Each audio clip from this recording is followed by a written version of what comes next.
L'épisode 295 s'ouvre sur une atmosphère de haute tension au hall Kumkum Bhagia, où la famille Luthra est retenue en otage. Mais sous le masque du chef des bandits se cache Prithvi, qui profite de la situation pour assouvir ses rancœurs personnelles, tout en essayant de passer pour un héros ou un malin aux yeux de Sherline. Le sadisme de Prithvi envers Rishab Prithvi, déguisé, prend un plaisir malin à humilier Rishab Luthra. Il le force à s'asseoir sur une chaise et se moque de son statut de riche homme d'affaires. Sa cible principale est cependant Sherline. Il veut qu'elle s'excuse publiquement auprès de lui, sous son identité de voleur, pour prouver sa loyauté ou simplement pour l'avoir s'humilier devant les Luthra. La menace, Prithvi brandit un couteau et menace de découper Rishab si Sherline ne parle pas. La réaction de la famille Raki, la mère de Rishab, et la grand-mère Dadi sont en larmes. Elles supplient le voleur et s'excusent à la place de Sherline. Mais Prithvi refuse leurs excuses, insistant pour que seul Sherline le fasse. La confusion chez les voleurs.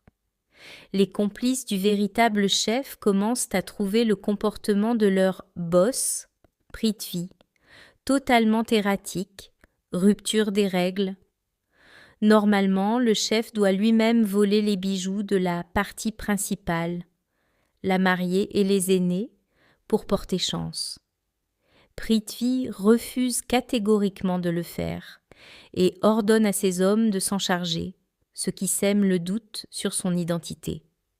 La diversion musicale, pour étouffer les cris du véritable chef, enfermé dans une chambre par Prita, Prithvi allume une radio et lance de la musique entraînante. Il se met à danser de manière grotesque, forçant les otages et même ses hommes à le suivre. Le véritable chef pris au piège. Dans une chambre à l'étage, le vrai leader des brigands est furieux. Il hurle pour obtenir de l'aide, mais personne ne l'entend à cause du volume de la musique en bas.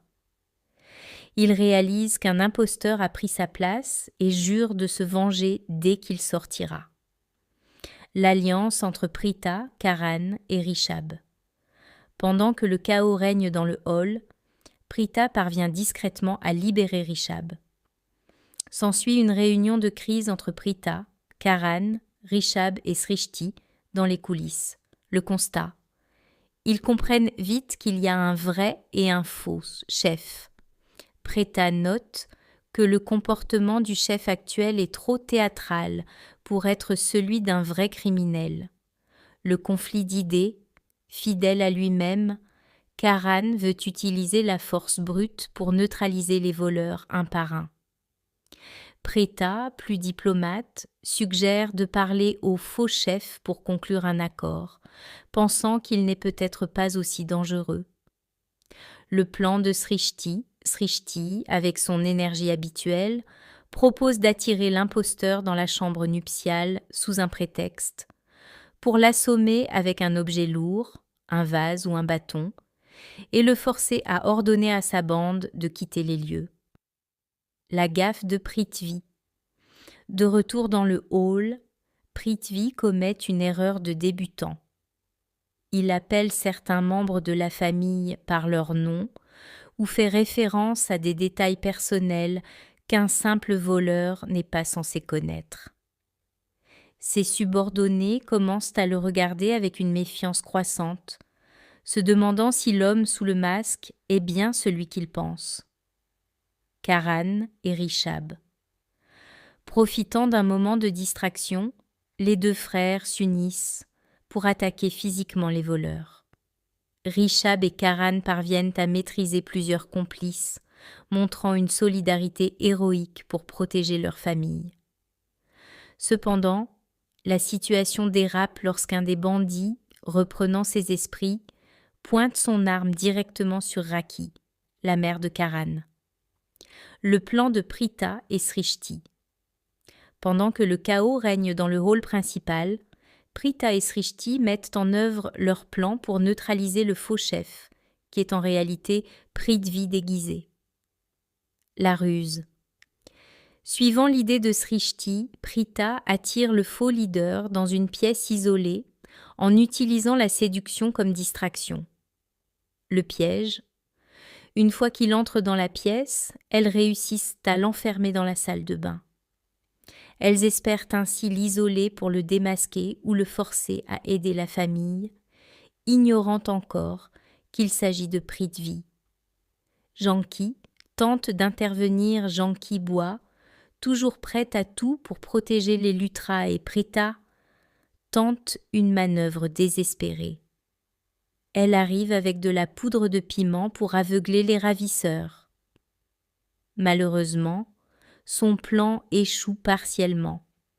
Bien qu'elle crée une confusion temporaire, les voleurs finissent par la rattraper et la giflent violemment, reprenant le contrôle de la situation.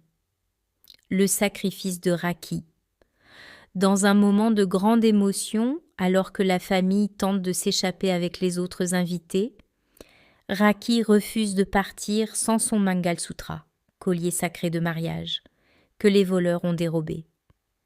Cet attachement aux symboles familiaux permet aux bandits de reprendre le dessus et de tenir à nouveau Karan et Rishab sous la menace de leurs armes.